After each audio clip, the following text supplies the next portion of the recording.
MS எக்ஸலில்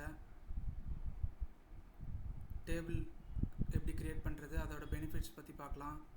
அதுக்கு முன்னாடி யாராவது சப்ஸ்கிரைப் பண்ணலைன்னா சப்ஸ்கிரைப் பண்ணிக்கோங்க, லைக் அண்ட் ஷேர் பண்ணுங்கள். ஃபார் எக்ஸாம்பிள் இந்த டேட்டா செட்டில் கண்ட்ரோல் A கொடுத்து செலக்ட் பண்ணிவிட்டு கண்ட்ரோல் T கொடுத்தோன்னா டேபிள் க்ரியேட் பண்ணுற டயலாக் பாக்ஸ் அப்பியர் ஆகும். மை டேபிள் ஹெடர்ஸ் வந்து டிக் மார்க்கில் இருக்கும், அது கொடுத்துட்டு ஓகே கொடுத்துடலாம். இப்போ டேபிள் க்ரியேட் ஆகிடுச்சு. க்ரியேட் ஆனவுடனே டேபிள் டிசைன் அப்படின்ற டேப் அப்பியர் ஆகும். இப்போ இந்த டேபிளை செலக்ட் பண்ணிட்டு கண்ட்ரோல் ஷிஃப்ட் T கொடுத்தோன்னா டோட்டல் வந்துடும்.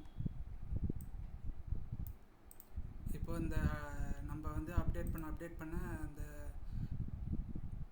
டோட்டல் வந்து அப்டேட் ஆகிட்டே இருக்கும். ஃபார் எக்ஸாம்பிள் இந்த ட்ராப் டவுன் ஓப்பன் பண்ணி ஆவரேஜ் கொடுத்தோன்னா ஆவரேஜ் வந்துடும். இந்த ட்ராப் டவுன் ஓப்பன் பண்ணி மேக்ஸிமம் நம்பர் கொடுத்தோன்னா மேக்ஸிமம் நம்பர் வரும். ஃபார் எக்ஸாம்பிள் இங்கே மினிமம் நம்பர், ஃபார் எக்ஸாம்பிள் இங்கே இதோட addition sum function, for example இங்கே வந்து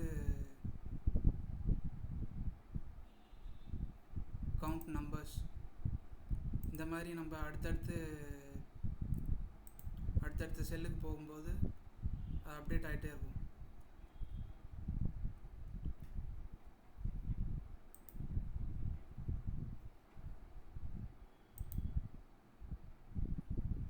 ஃபார் எக்ஸாம்பிள் இதை கண்ட்ரோல் A கொடுத்து செலக்ட் பண்ணிவிட்டு பேண்டட் ரோஸ் இந்த மாதிரி கலர்ஃபுல்லாக வேண்டாம் அப்படின்னா பேண்டட் ரோஸ் வந்து டிசேபிள் பண்ணிடலாம்.